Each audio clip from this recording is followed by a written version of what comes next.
Hoje vamos falar sobre a estabilidade de preços.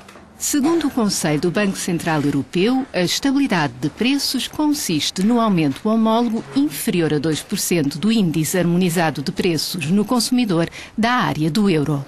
Desculpe, podia explicar por outras palavras? Bem, imaginem um cabaz de compras cheio de produtos, por exemplo, pão, batatas, leite ou mesmo sapatos ou computadores. O preço desse cabaz de compras é verificado regularmente e calcula-se o aumento anual dos preços e, em casos raros, o seu decréscimo. Em termos gerais, se o aumento é inferior a 2%, existe estabilidade de preços. Perceberam? Bom, é melhor começar pelo princípio. O dinheiro existe por quê? Se o dinheiro não existisse, seríamos todos obrigados a trocar coisas. Como é que um padeiro pagaria um corte de cabelo, oferecendo pão ao barbeiro? Mas se o barbeiro não quisesse pão, como é que o padeiro lhe pagava? Como veem, seria tudo muito complicado e por isso se inventou o dinheiro. O dinheiro torna o comércio mais fácil.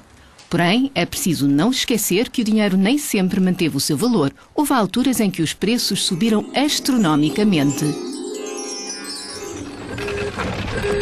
Uou! O que aconteceu? Onde estamos? Não sei. Mas estou com fome. Olha!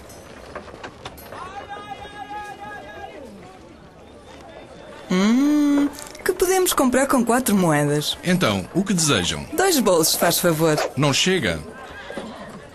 Subiu o preço. Porquê? Ora, as pessoas têm mais dinheiro para gastar e querem comprar mais bolos do que aqueles que eu tenho para vender. Além disso, o preço da farinha subiu e eu tenho de pagar ao moleiro. E o preço da lenha para o forno também aumentou. Agora, os bolos saem mais caros. O seguinte... Não se preocupem.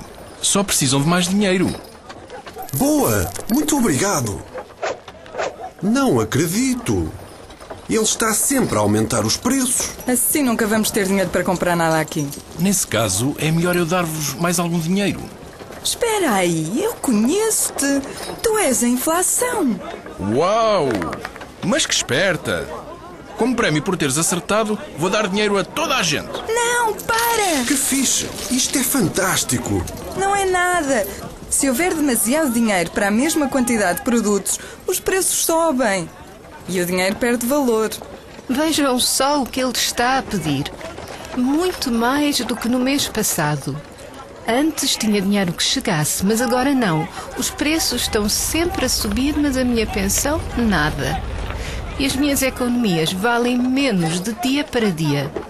São sempre os mais desfavorecidos os que mais sofrem nestas alturas. Então isto é que é inflação. Quando começa, parece que nunca mais acaba. Olha, lá vem ele outra vez. É melhor sairmos daqui.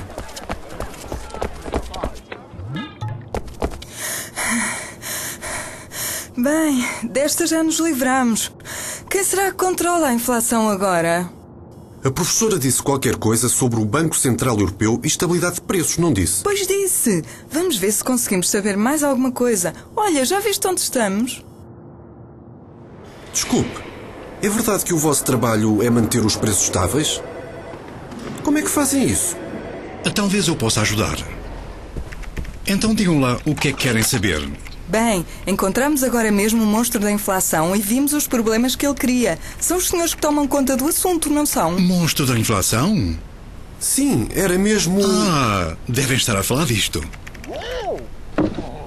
Esse é o monstro da inflação? Mas encolheu.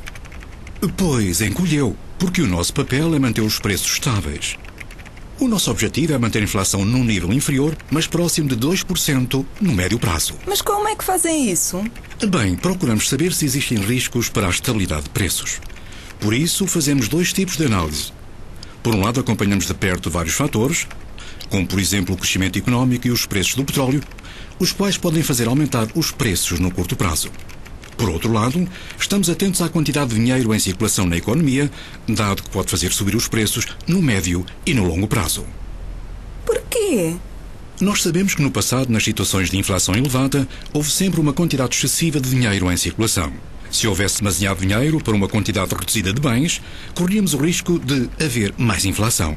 Tal como se toda a gente quisesse comprar os mesmos bolos no mercado. Sim, mas apenas temos inflação quando se verifica um aumento geral dos preços, isto é, não só dos bolos, mas de todos os bens e serviços. O que podem fazer para evitar isso? Por exemplo, podem impedir que o padeiro aumente o preço do pão? Não, não podemos. Mas decidimos qual deve ser a taxa de juro. Eu explico. Se pedir um empréstimo, por exemplo, para comprar um carro ou um frigorífico novo, tem de pagar juros, os quais são calculados com base numa taxa de juro. Por outras palavras, a taxa de juro é o preço do dinheiro. Quanto mais elevado for o preço do dinheiro, ou seja, a taxa de juro, menor será a procura de dinheiro. Pois, não deve haver tantas pessoas a pedir empréstimos quando eles são caros. Correto. É por essa razão que o nosso papel é estabelecer o nível das taxas de juro. E assim garantem que os preços sejam estáveis ao longo do tempo. É isso mesmo. Preços estáveis criam confiança, o que facilita a poupança e o investimento. Se formos às compras daqui a uns meses, as coisas custarão mais ou menos o que custam hoje. Além disso, as empresas investem mais e contribuem para o crescimento da economia e a criação de emprego. E isso, de certeza, que torna um país mais próspero. Se esta criatura aumenta, pode tornar-se um problema para a economia. Pode mesmo fazer com que as pessoas percam a confiança no seu dinheiro. É por isso que nós, no Banco Central Europeu e no Eurosistema, levamos tão a sério a nossa missão. Eurosistema? Sim, o Banco Central Europeu e os bancos centrais nacionais dos países da área do euro. Mas nós não vigiamos apenas a inflação. A sério? Como veem, também estamos atentos à deflação. O que é isso? A deflação é um decréscimo geral dos preços. Mas isso é fantástico. Parece, mas não é. Tal como a inflação, a deflação também pode prejudicar a economia. Imaginem que todos os preços começam a baixar gradualmente. As pessoas deixam de comprar coisas porque ficam à espera que os preços sejam mais baixos na semana seguinte ou ainda mais baixos no mês seguinte. O mesmo acontece com as empresas, que poderão decidir adiar os seus investimentos. Com tudo isto, a economia acaba por sofrer. Estas criaturinhas são mesmo terríveis. Qual é então o objetivo primordial do Banco Central Europeu e do Eurosistema?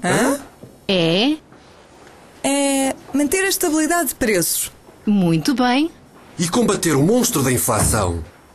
Bem, suponho que lhe podemos chamar assim. Boa!